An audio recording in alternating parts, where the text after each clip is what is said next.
Off we go to Barangay Tuno para sa isang kakaibang waterfall experience. Kailangan pa tayo maglakad ng mga 25-30 minutes papuntang waterfalls. Kahit na umulan, you know what? It's part of the charm. Diba? You're seeing an adventure. Wet and wild.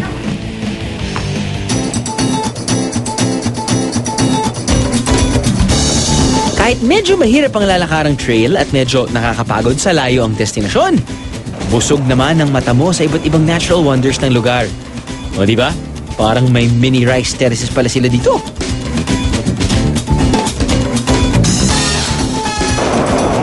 Dumaan sa paano? Of course, wala naman akong basis for comparison dahil first time lang ako nakapunta dito at hindi ko alam kung anong itsura nito kapag hindi umuulan. Pero yung rain, yung ulan factor, siya yung added factor eh. Added feeling, added outdoors nature feel na this is so raw. Ang ganda ng mga nipahat na naka-situate lang just beside the river. Pwede kang kumain dyan ng hapunan, lunch, or whatever. And of course, the star of the show.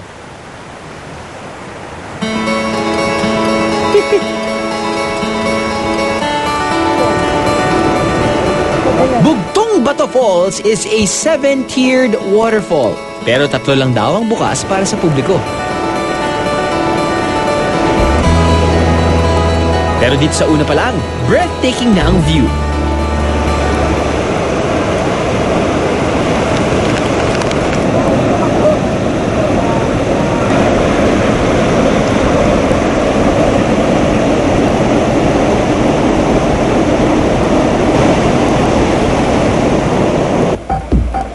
At kung akala niyong hihinto lang tayo rito para pagmasdan ng falls, diyan kayo nagkakamali.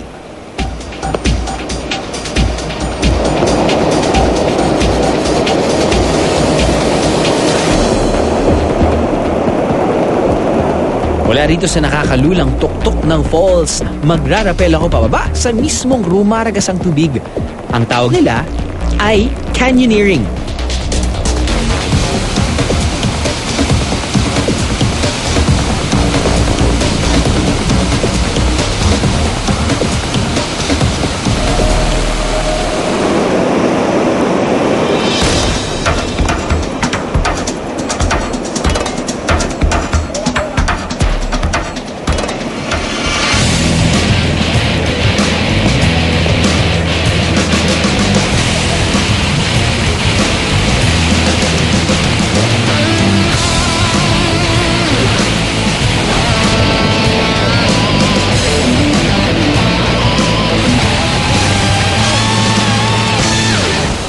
Not every week we do canyoneering.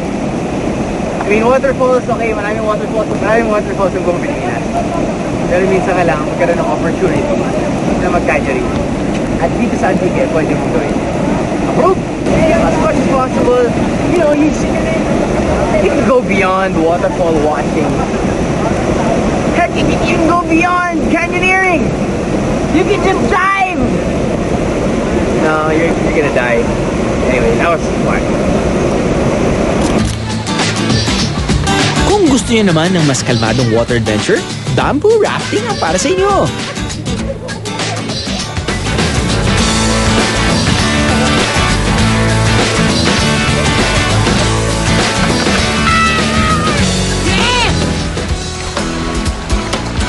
Dito, virgin na place. Mas maganda ngayon, maulan. Pag summer kasi mababa yung tubig. Parang walang rafter. Abuti ng 1 oras ang bamboo rafting experience. Wild or relaxing? Choose your own adventure, mga bihero. Para naman sa mga gustong mag-river kayaking sa Tibiao, itong Kayaks Inn ang puntahan ng marami.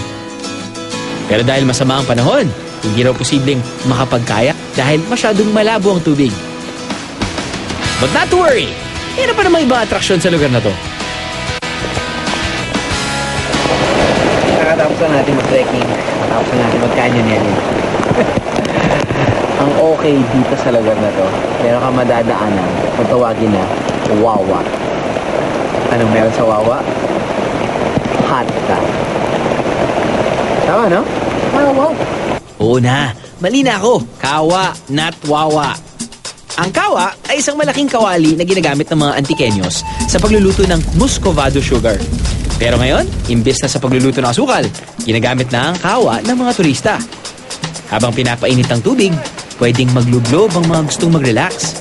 Hinahaluan din nila ang tubig ng iba't ibang dahon o herb para sa dagdag na therapeutic effect. Alam mo, kanina pa tayo. Nababasa. Nalamigan. I think it's time para magpainit.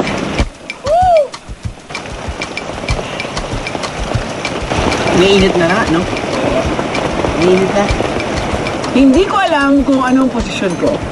Dahil, kapag magpupuwet-puwet ako, meaning may puwet at puwet ng kawa, ramdam na ramdam ko yung init. Medyo mainit. Ito mo, umuusok na nga eh. Pag dito naman, yung likod ko, ito. There you go.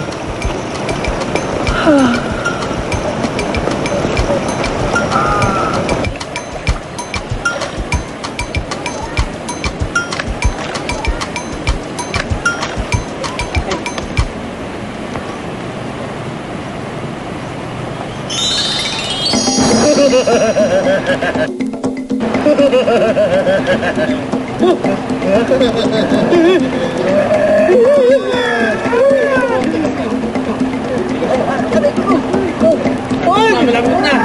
Hindi ako masarap! Hindi ako masarap! Masarap ka! Ang sinabi ng mga babae, gusto ko pala kasi!